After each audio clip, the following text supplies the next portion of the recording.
Welcome to Indian Filmy Dose.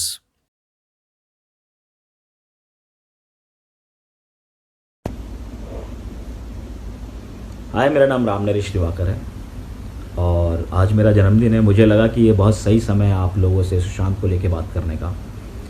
पिछले कई दिनों से जब से वो गुज़रा है और उसको लेके तरह तरह की थ्योरीज़ और स्टोरीज सामने आ रही हैं और कुछ लोग जो मानकर बैठ गए हैं कि डिप्रेस था उनके चाहने वालों के लिए। मैं आपको बता दूं, किसी के कहने से कोई डिप्रेस तो हो नहीं जाता हूँ। दूसरी बात ये कि मेरे कुछ इंसिडेंट हैं उसके साथ जो मैंने बिताए हैं, कुछ ऐसी बातें हैं जो बस उसने यूं ही कह दी थी और आज मतलब रियलाइज़ होता है कि शायद वो वाकई सच थी। मैं एक थिएटर एक्टर हूँ, मैंने कोई ज़्यादा फिल्में नहीं करी हैं, मैं छोटा सा एक्टर हूँ। मैं आपको इसके साथ पहली मुलाकात बता देता हूँ। मेरी जब पहली मुलाकात हुई थी सुशांत के साथ, तो मैंने बोला हाय राम नरेश दिवाकर, तो उसने बोला कि हाय सुशांत सिंह राजपूत। तो मेरे मेरे पता नहीं कैसे वो दूसरा वाक़या निकल गया, मैं नहीं जानता खुद कि मैंने कहा कि प्लीज़ आप बुरा मत मानना, डोंट माइंड, आप घमंडी हो, आई मीन मतलब एटीट्यूड है, ऐसा मैंने सुना है आपके बारे में। तो ऐसे बोला कि अच्छा। तो कहता किसने बोला? मैंने कहा ऐसे थोड़ी होता है, मतलब किसी का भी बोल दूँ मैं। वो बंदा वहाँ से थोड़ी देर बाद चला गया, मतलब ऑफिस में ही था तो काफ़ी टाइम से था, चला गया घर। इस बीच वर्कशॉप चलती रही, चीज़ें होती रही। शूटिंग पर पहुंचा मैं और उसके शूटिंग जब हमारी शुरू हो गई थी तो 2 दिन के बाद की बात है, तो उसने मुझे बोला कि आएगा, आज मिलेगा। तो मैं थोड़ा सा डर गया कि यार, उस टाइम भी मुझे रियलाइज़ तो हुआ था कि यार मैंने कुछ गलत कह दिया, शायद मेरे को शायद नहीं कहना चाहिए था, एंड शिट ये क्या बोल गया तू, ही इज़ अ स्टार।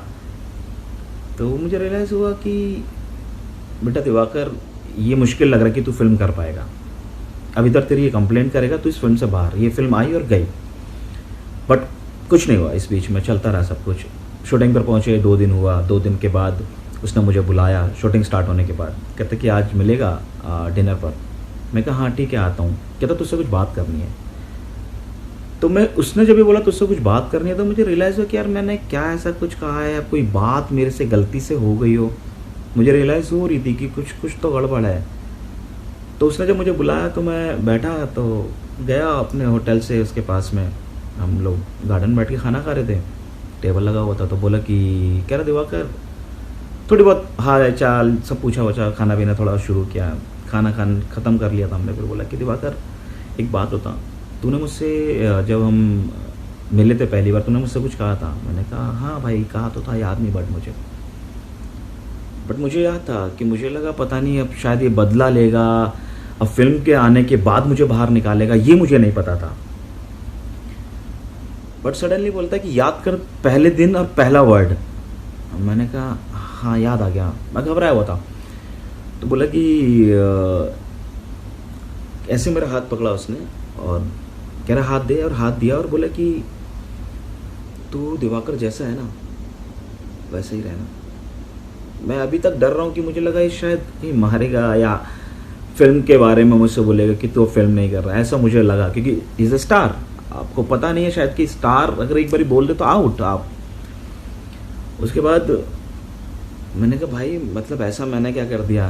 कहता नहीं, कहता दिवाकर तुझे पता है मुझे कई लोग मिलते हैं, हज़ारों लाखों लोग मिलते हैं इस इंडस्ट्री में, वो सिर्फ स्टार को जान के बात करना चाहते हैं, झूठी प्रेज देते हैं कि अरे आपने क्या एक्टिंग करी। कह रहा यार उस स्टार के पीछे एक इंसान है, उस इंसान से आप मिलना है तो उससे मिलो ना, आप आके सिर्फ और स्टारडम की बात कर रहे हो। देन आई रियलाइज कि यार इस बंदे को तो कुछ और ही पसंद है, स्टार नहीं, ये कुछ और है। तो कहता है यार वो तो मेरा काम है, वो तो मैं काम कर रहा हूँ, हो गया ना, अभी आगे चलो। अगर तुम मुझसे मिलना है तो मुझसे मिलो ना, प्रेज झूठी प्रेज मत करो, और सिर्फ मतलब के लिए मत मिलो। मतलब के लिए मिलना होता है, लॉन्ग टर्म फ्रेंडशिप करनी होती है कि आगे काम करना, ये करना है। खैर ये किस्सा हुआ। उसके बाद तो इसके बाद मैं आपको दूसरा वाक्य भी बता देता हूँ इसके साथ में। दूसरा वाक्य ये है कि एक बारी मैं उसके रूम पे गया, चलता रहा ये सब चीज़ें। फिर उसने मतलब इवन हाँ उसने मुझे ऐसे गले से लगाया, खड़ा हुआ, प्यार किया और बोला कि दिवाकर तू बस ऐसे ही रहना मेरे साथ। मैंने कहा इधर इधर, उसने किस किया मेरे को यूँ लगा के, बोला कि खैर दूसरा किस्सा बताता हूँ मैं आपको इसका। दूसरा ये था कि एक बारी मैं जब अंदर गया तो वो लिख रहा था, मैंने विंडो से देखा, बाहर से नीचे ग्राउंड था, तो ग्राउंड महल में थे हम लोग, तो लिख रहा था, तो मैंने कहा अंदर आऊँ, कहता कि आना भाई। मैं अंदर गया तो मैंने देखा कि कुछ लिख रहा है, और मैं ऐसे देख रहा हूँ कि भी कह रहा 5 मिनट देना, मैं बात करता हूँ उससे। तो जैसे ही मैंने देखा कि ये राइट हैंड से लिख रहा है, फिर उसने इससे लिखना शुरू कर दिया। फिर लिखते लिखते मैंने देखा कि, मैंने कहा अगर कुछ वैसा नहीं लिख रहा तो क्या मैं उधर आ जाऊँ? तो बोला कि आ जाना भाई। तो मैं जाके देखा तो इससे लिखना शुरू किया, फिर उसने इससे लिखना शुरू किया, तो देखा कि वो सेम राइटिंग है। मैं हैरान हो गया कि यार ये बंदा सेम चीज़ लिख रहा है, मतलब राइटिंग में चेंज नहीं आ रहा है बिल्कुल भी, वो सेम लिखता जा रहा है। मैं कहा ये क्या है? तो बोलता है कि मैजिक। मैंने कहा अच्छा। फिर उसने अपना काम किया, कहता और बता बैठ, कहता तुझे एक चीज़ दिखाऊं? उसने लैपटॉप खोला, लैपटॉप खोल के बोलता कि, कहता ये देख, कहता हाँ, कहता ये देख। तो लैपटॉप दिखाया, तो उसने बोला कि मेल देख रहा तू? तो मैंने कहा हाँ, कौन है ये? तो कह रहा है कि, कहता है वर्ल्ड के ना टॉप 10 साइंटिस्ट हैं जिनसे मैं बात करता हूँ। मैंने कहा हाँ? कहता हाँ, 1-on-1 बात करता हूँ भाई, ये देख मेरा मेल देख देख, डायरेक्ट बात करता हूँ, पर्सनल चैट करता हूँ उनसे मैं। मैंने कहा पर्सनल चैट करता है? मतलब मेरे को तो ये था कि हाँ ठीक है, मतलब मेरे को तो इतना ऑब्वियसली उसकी नॉलेज के आगे मेरी नॉलेज कुछ नहीं थी। जब मैंने इसको देखा कि अच्छा, चैट दिखाई उसने फिर मुझे बड़ा, और इतना एक्साइटेड प्राउडली होकर बोला तुझे एक चीज़ और बताऊँ? मैंने कहा हाँ बता। तो कहता तेरे को पता है कि नासा में बहुत बड़ी चीज़ हुई है? मैंने कहा क्या हुई है? कहता वर्ल्ड में सिर्फ 2 ही एक्टर हैं जिनकी फ़ोटो लगी हुई है नासा में। मैंने कहा किसकी? कहता है एक सुशांत सिंह राजपूत और एक आई थिंक टॉम हैंक्स, या आई थिंक एक्टर बोला तो मुझे लगा कि वही है, टॉम के कुछ ऐसा बोला। तो कह रहा है सिर्फ 2 ही एक्टर हैं वर्ल्ड में जिनकी फ़ोटो लगी हुई है, कह रहा कभी जाएगा ना तो देख लियो। मैंने कहा हाँ मैं जा रहा हूँ वहाँ पे। तो ये वाक़या हुआ, उसके बाद इवन मतलब मैं उसकी खुशी का अंदाज़ा लगा पा रहा था कि यार ये बंदा किस लेवल पे जी रहा है, किस माहौल में जीता है, और उसको मतलब इतना मतलब नहीं बाकी अदर दुनिया से कि क्या हो रहा है क्या नहीं हो रहा। और उसको ये था कि आप शिप पे बात कर लो, शिप का बहुत बड़ा भक्त वो आदमी, 1-1 घंटा 2-2 घंटा आपसे बात कर सकता है शिप के ऊपर। इवन वो कहता था कि यार मुझसे नॉलेज ले लो जिसको चाहिए, उसका मतलब मुझे मतलब ये कहता था कि दिवाकर ये लीजिए, कॉपी करिए, ये चीज़ें देखिए एक बारी। तो मैं कहता था हाँ ठीक है। तो टोटल कहने का अभी मैं सिर्फ ये 2-3 बातें मैं आपको इसलिए बताना चाह रहा हूँ कि मुझे ये समझ में नहीं आ रहा इवन इस दुनिया का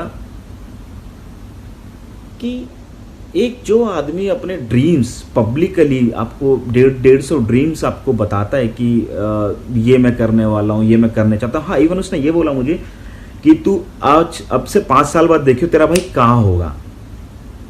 कहता तेरे भाई की डायरेक्ट बातचीत है साइंटिस्टों से। मैंने कहा अच्छा होगा ठीक है। तो मुझे एक चीज़ बताइए, क्या मतलब ऐसा आदमी जो ड्रीम्स रखता हो, क्या वो खुद मरने की कभी सोचेगा? कभी नहीं सोचेगा। मतलब दिमाग से ही वॉज आउटस्टैंडिंग, यूनिक, और एट द सेम टाइम ही वॉज अ प्योर सोल। और आप लोग उसे सिर्फ और सिर्फ डिप्रेशन, पागल, बाइपोलर ये बताने की कोशिश कर रहे हो। सर वो सुसाइड नहीं कर सकता है।